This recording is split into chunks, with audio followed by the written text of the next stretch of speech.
Hey guys, we're back at Fox Creek on the Appalachian Trail. I've got somebody here that's hiking the Appalachian Trail, and she's got a YouTube channel or a channel that you'll be able to get to. Give me your name, trail name, and where you're from. Wonderful. My name is Liz Forkel, F as in Frank, O-R-K-E-L, and my YouTube channel is Tent Talks with Liz Forkel. So if you go just to Tent Talks, you won't get it. You'll get some dudes smoking pot. Okay, so make sure, let's spell it or whatever, hyphens and all that in between. Yeah, so Tent Talks with Liz Forkel, F as in Frank, O-R-K-E-L. And my trail name is Fireball.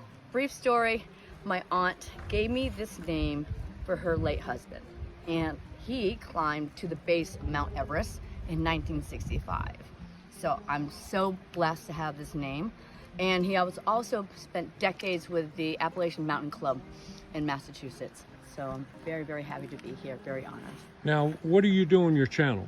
So with my channel, what I would like to do is 90-second interviews with people so they can tell their story about why they're here, like yourself, why you're here giving out trail magic, or why other hikers are doing northbound, southbound, what drives you, what it takes to be a through hiker or even a section hiker, even a lash, even southbound, anything. Just okay. I want to give a presence, so humankind, to like a way for people to relate to other people on the trail. What made you hike the Appalachian Trail?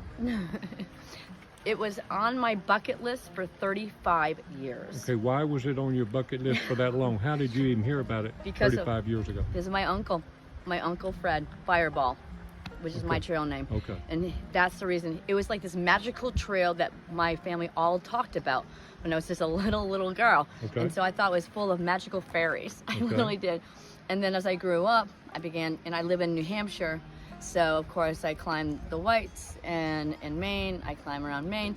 So I began to see more and more through hikers, and I'm like, oh my gosh, this is something maybe I could do. And so I'm turning 60 this year in July. So that's another reason. So I'm really excited about this whole idea of turning 60 on the trail and completing my lifelong dream. What's been the hardest part so far? The hardest part,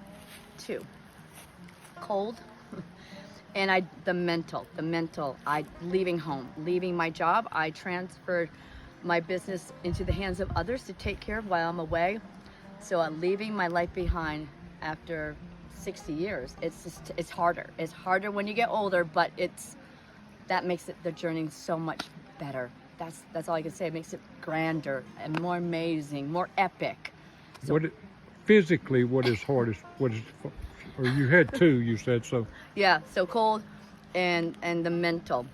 And so, everything else, you just have to make sure that you take care of your body. That's right. Because every day is a new day.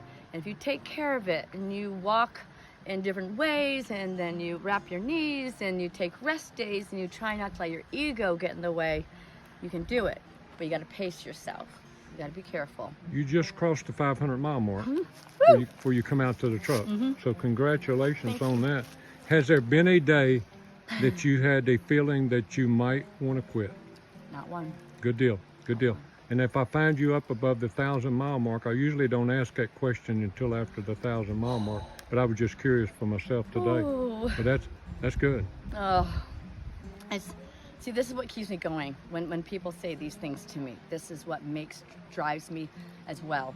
So I have so much support at home, and I have support on the trail, and this is what brings me further and further every day. Because I'm gonna go somewhere that I go on a lot of my interviews. I'm gonna plant a seed in your head if it's not already there. Okay. Have you given very much thought about when you touch the sign at Katahdin, after you touch that sign, how many people that meet you, you will be the first person that's ever hiked the Appalachian Trail that they meet? Have you thought about that? No, I haven't let myself. Sitting here thinking about I know. I'm like, this is very emotional. Yeah, I know. And it gets emotional for me even talking to people about it, because I know how much this is a life-changing event. I found that out when my wife did it at 62 years old. And that's why we're out here doing what we're doing now. When this gets in your blood, you can't get it out of your blood. You can cut an arm off and let it try to bleed. It's not going to bleed out. And this is a life-changing event. And I know it's going to be. I know it's already been for you. you. And I'm excited about you getting up there and finishing and then being a spokesman for the trail for the rest of your life. Absolutely, 100%. I'm already thinking about it right now. So thank you. Thank you for giving me this opportunity. Good deal. You want to say hello to somebody before we let you go? Hello, oh my gosh, to my husband, Liz Forkel, and to my parents. I mean, my parents who are now deceased, but my uncle Fireball, my aunt Susan, my brother, my sister-in-law Sue. Yeah. God bless every step between here and Katahdin, and I hope I see you up the trail. Thank you so much. Thank you.